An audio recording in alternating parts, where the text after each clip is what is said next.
All right, so I got a request for numbers 9 and 19 from the 8.6 worksheet. So let's start with number 9. It asks us to rewrite this as a single natural logarithm.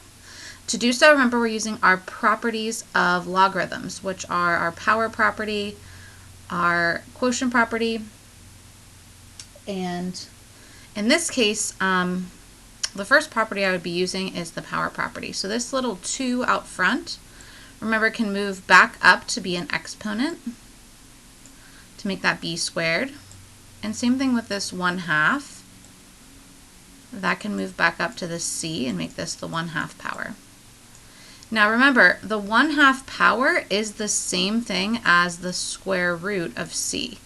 There's an imaginary 2 you can put there if you'd like, but 1/2 is the same thing as the square root. And then since there are no parentheses telling us the order of operations, and we have subtraction and addition, we would literally just go from left to right as we see it. So I grouped these two. Remember, if 2 natural logs are being subtracted, we can rewrite that as division. So this would be a divided by b squared. And then I left this here plus the natural log, and again I used the square root of c. But c to the 1/2 would be the same thing. And then the last part, we have 2 logarithms being added, so this would be using our product property. Now you may want to put this c over a 1 because it's not a fraction and the other part is a fraction. So let's force it to be 1. And we now multiply these two things together, which would get me a times the square root of c all over b squared times 1 is b squared. Again, an alternate answer to this would be the natural log of a c to the 1/2 power over b squared. I would accept that as well. But on the mini quiz, it may have a square root or something, so just make sure you realize those are equivalent.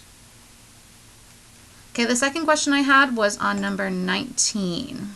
And actually, a lot of students that turned in the homework did this one wrong when I was looking, so I'm glad somebody finally asked about it. You need to isolate the logarithm before anything else.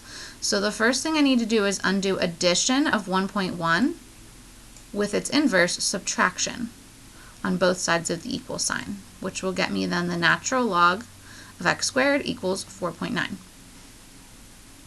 We then remember that a natural log has an imaginary base e. So I put that in. And now we change to exponential form. This would be e to the 4.9 power equals x squared. And the very last thing we need to do to solve for x is to undo a square with its inverse, which is to square root both sides. And then you can type this straight in your calculator as is.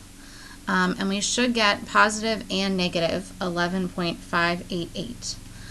Again, the reason that this one gets a positive or negative is because we inserted that square root symbol. And also, if we were to take the negative and plug it back into the original, it would get squared, making it positive.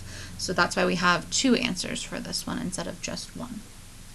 I hope that helps. If you guys have any more questions, please shoot me an email at some point today.